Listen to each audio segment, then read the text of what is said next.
Why do you think that many of us shy away from such a sentiment? Why we don't dare to have that honest wrestle with God, where we cling to God while we are saying, where are you and how long? Well, I think those who come from evangelical circles tend to have a very small view of God and a very small understanding of faith. They're not taught to question their faith, even to question their understanding of God.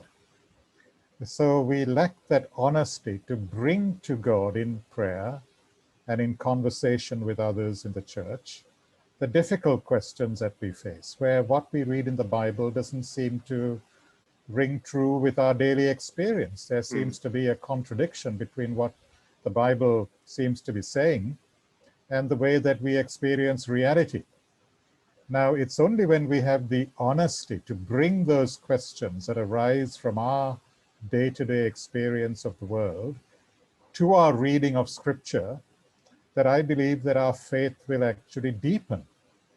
And that is really, in a sense, how theology is always done. We bring to our reading of Scripture, to our reading of traditional theology, new questions that people are asking.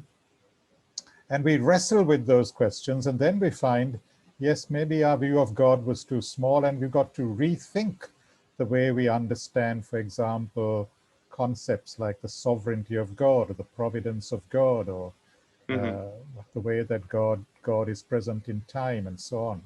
So that's how our faith matures, and we develop what I call a questioning faith.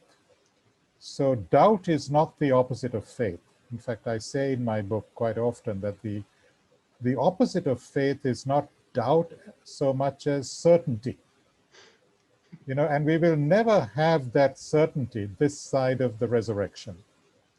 In this life, until the day of resurrection, we will only be living with questions, with mystery.